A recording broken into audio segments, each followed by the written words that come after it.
Oi, gente. Oi, turma 101, tudo bom com vocês? Aqui é a Rafaela, professora de Sociologia, e na aula de hoje nós vamos dar continuidade aos nossos estudos do capítulo 4, que, como vocês já sabem, tem como título, né, tem como tema o pensamento do Max Weber, certo? O conteúdo da aula de hoje vocês podem encontrar nas páginas 8 e 9 da apostila, tá bom? Então vamos lá, deixa eu diminuir aqui. Então, vamos lá, gente. Dentro dessa ideia, né, do pensamento do Max Weber, a nossa lente de análise aqui, ao longo desse capítulo, é refletir sobre o indivíduo e a ação social segundo o Max Weber, né? Nós conversamos na última aula sobre essa ideia do que é a ação social e nós vamos retomá-la na aula de hoje, porque ela é fundamental para a gente entender, né, os conteúdos que nós vamos ver hoje. Nós vimos, né, que a ação social, que também está aí bonitinha nesse HQ, ó, Weber e HQ. O que é ação social? É quando um indivíduo age com base numa expectativa da sociedade, certo? Então, o Weber, né, ele parte do indivíduo e das suas motivações. O Weber ele tentou compreender a sociedade como um todo. Então, para o Weber, o conceito básico é esse, é o conceito da ação social, que é entendido como ato de se comunicar, de se relacionar, tendo alguma orientação quanto às ações dos outros, certo? O Weber, né, ele afirma que a ação social, né, não é idêntica a uma ação influenciada, que ocorre muito frequentemente nos chamados fenômenos de massa. Essa é uma informação importante, tá, gente? Por exemplo, o que ele quis dizer com isso, né? Quando há uma grande aglomeração, né, quando podia ter uma grande aglomeração, né, muitos indivíduos acabam agindo influenciados por comportamentos grupais, ou seja, fazem determinadas coisas porque todos estão fazendo. É aquela ideia, né, do Maria vai com as outras.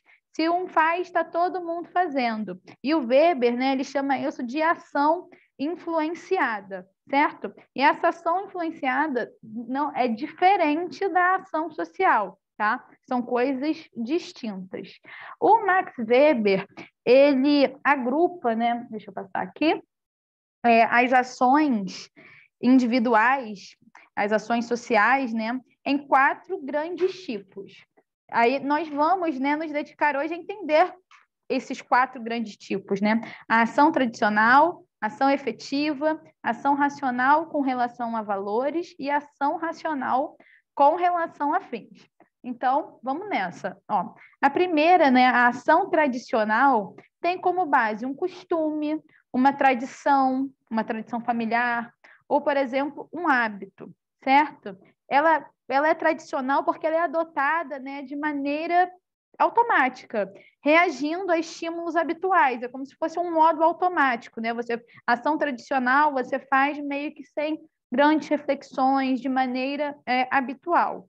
Aí nós temos alguns exemplos de expressões, como, por exemplo, eu sempre fiz assim, ou lá em casa sempre se faz desse jeito.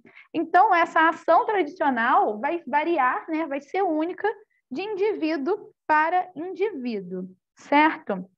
A ação efetiva, esse segundo grande grupo, né, do Max Weber, ela vai se fundamentar nos sentimentos de qualquer ordem.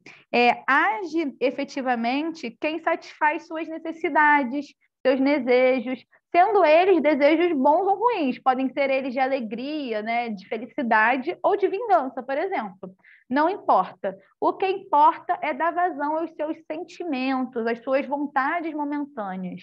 Age dessa maneira aquele indivíduo que vai ter aquele pensamento importante é viver o momento, só se vive uma vez, carpe diem. Isso tudo tem a ver com essa ação efetiva.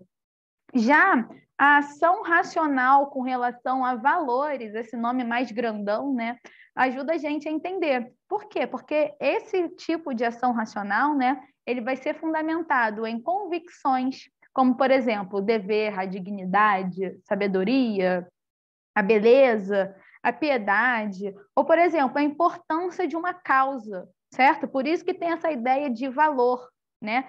sem levar em conta consequências previsíveis. Dentro desse tipo de ação, o indivíduo, o sujeito, ele vai estar agindo baseado em convicções, em crenças, num sentimento, né, num entendimento que ele tem a missão de fazer aquilo. Se as consequências foram boas ou forem ruins, se elas vão ser prejudiciais, se elas não vão ser, isso não importa. Por quê? Porque aquele sujeito, aquele indivíduo vai estar agindo de acordo com aquilo em que ele acredita, certo? Então, as expressões que a gente vai ter aqui, né, para exemplificar a ação racional com relação a valores vai ser: eu acredito que a minha missão é essa, é fundamental que a nossa causa, certo? Nós estamos aqui para isso, certo? Nós temos, dentro desse grupo, né, são essas as expressões que vão ajudar a gente a sintetizar o que ela representa.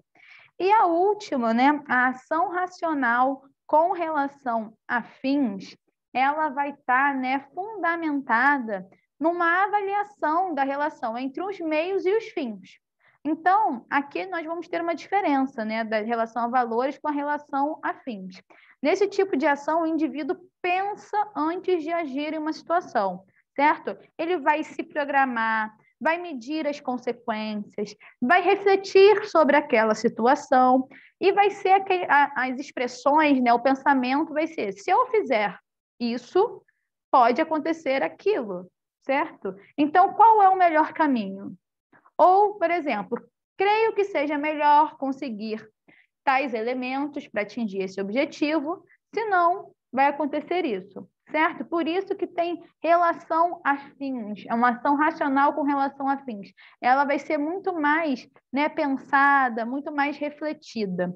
Para o Weber, é importante que a gente destaque, né, que esses tipos de ação social não existem em estado puro, elas não existem de formas isoladas. Ou seja, quando os sujeitos, os indivíduos estão agindo, né, no seu cotidiano, vão mesclar alguns, todos ou vários tipos de ação social, certo? Essa é a lente, né, de análise do Weber. Aí, gente, ó, prepara o print, porque achei um mapa mental, né, muito bacaninha do Max Weber, exatamente sintetizando as ideias que a gente viu na aula de hoje, né? Fala sobre o que é essa ação social, né? Está definindo como um conceito que Weber estabelece para as sociedades. Essa ação só existe quando um indivíduo estabelece uma comunicação com os outros. Fala aqui desses tipos de ação social, ó, faz um resuminho bacana sobre a ação social, acional com relação a fins, com relação a valores, ação social afetiva e também ação social tradicional. Então, aí um resuminho bem bacana para vocês. Certo, galera? E deixa eu abrir aqui, coloquei até uma mafaldinha aí, roubei ela lá da geografia para trazer ela para a sociologia, né? Vamos fixar os conteúdos vistos na aula de hoje fazendo o questionário número 4, certo? Questões de 5 a 11 na página 9 da apostila de vocês. E vamos ter, né, nossa atividade evolutiva número 2, referente aos conteúdos do capítulo 4. O que vocês vão fazer nessa atividade, galera? Vocês devem explicar os 4 tipos de ação social do Max Weber, certo? A explicação de vocês devem ter 20 linhas, então caprichem, tá bom? A gente fica por aqui. Um beijo, se cuidem e até a próxima. Tchau, tchau.